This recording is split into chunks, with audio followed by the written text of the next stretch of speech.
అంగరంగ వైభవంగా రథసప్తమి పండుగ వేడుకలు తెలుగు రాష్ట్రాల్లో భక్తిపూర్వకంగా భక్తులు దేవాలయాల్లో జరుపుకున్నారు. సైదాబాద్ హౌసింగ్ బోర్డు కాలనీలో కొలువు తీరిన శ్రీ సీతారామచంద్ర స్వామి వారి ప్రధాన ఆలయంలో ఆలయ కమిటీ పెద్దలు అన్ని రకాల సౌకర్యాలు భక్తులకు కల్పించారు. వేద పండితులు, ఆలయ ప్రధాన పూజారి శ్రీ సుదర్శనం శ్రీనివాసాచార్యులు అర్చకుల సమక్షంలో శ్రీ సూర్యనారాయణ స్వామిని కొలిచి రథసప్తమి పూజలు జరపడమైనది. దేవాలయంలో విద్యార్థులు భక్తి శ్రద్ధలతో రథసప్తమి పూజా కార్యక్రమంలో పాల్గొన్నారు.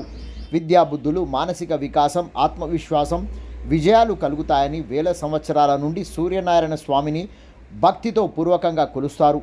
సూర్య భగవానుడు సమస్త సృష్టికి వెలుగు ప్రసాదించడం ప్రత్యక్ష దైవమని తెలిసిందే. రోజుకు 10 నుంచి 15 నిమిషాలు సూర్యకిరణాలు శరీరం మీద పడితే ఆరోగ్యం బాగుంటుందని శాస్త్రీయంగా నిరూపితమైంది. సూర్య నమస్కారాలు స్నానం చేస్తారు. అనాదిగా వస్తున్న ఆచరణ వేల సంవత్సరాల క్రితమే శ్రీరాముడు, శ్రీ లక్ష్మణుడు, శ్రీ జాంబవంతుడు, వానర రాజైన సుగ్రీవుడు, శ్రీ హనుమత్ సమేత యావత్ వానర సైన్యంతో సూర్య భగవాన్ని పూజించడం జరిగిందని పవిత్ర రామాయణ గ్రంథంలో ఉన్నదని పండితులు ప్రవచనాల్లో చెబుతూనే ఉన్నారు.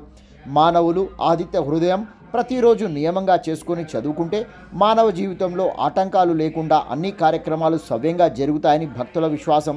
సూర్య భగవానుని ఆరాధనకు హిందూ సాంప్రదాయంలో మాఘమాసం శుక్లపక్షంలో వచ్చే సప్తమి తిథిని రథసప్తమిగా పరిగణిస్తూ భక్తి శ్రద్ధలతో పూజలు చేస్తుంటారు.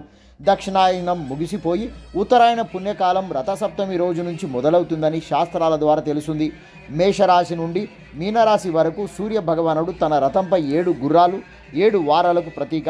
రోజుకు 1 డిగ్రీ చొప్పున కదులుతూ 365 రోజులు అన్ని రాశుల్లో ప్రయాణిస్తూ సంవత్సర కాలం పూర్తి చేయడం జరుగుతుందని శాస్త్రాల ద్వారా తెలుస్తుంది. సృష్టి చక్రాన్ని 12 రాశులుగా ఒక్కొక్క రాశి 30 డిగ్రీలుగా విభజించడమైనదని తెలుస్తుంది. సూర్య నమస్కారాలు యోగాసనాలలో ప్రపంచవ్యాప్తంగా ప్రసిద్ధి. భారత ప్రధాని శ్రీ నరేంద్ర మోడీ ప్రపంచ యోగాసనాల రోజుగా ప్రపంచ దేశాల్లో సూర్య నమస్కారాల ప్రభావం మానవ శరీరం మీద చూపే విషయాన్ని శాస్త్రీయంగా చూపడమైనది. యోగాసనాలు ఎవరైతే ప్రతిరోజు ప్రాతకాలంలో సూర్య నమస్కారాలు చేస్తుంటారో వారు ఆరోగ్యంగా, బుద్ధి కుశలతతో, ప్రశాంత చిత్తంతో ఉంటారని పలు పరిశోధనలలో నిరూపితమైనది.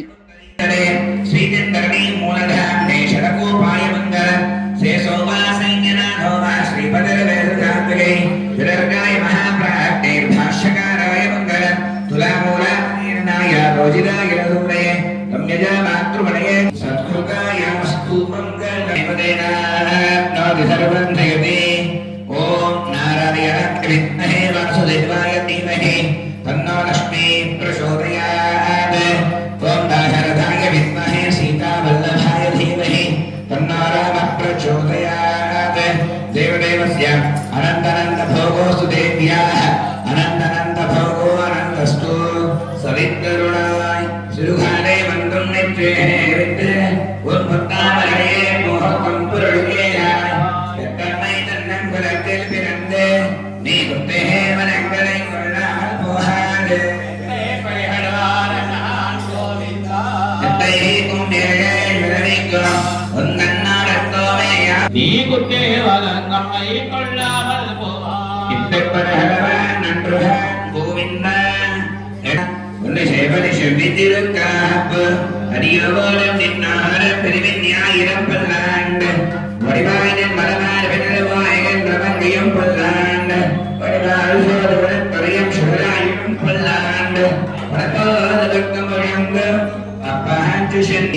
జన్మనే కైంకర్యశాలినే శ్రీశైల పిల్లైనాడే పెరుంబూరు గురుమామణికం పిన్నానాడు రాజకాచార్య శ్రీ ఫైనాన్స్ అయిపోతుంది. తర్వాత మనం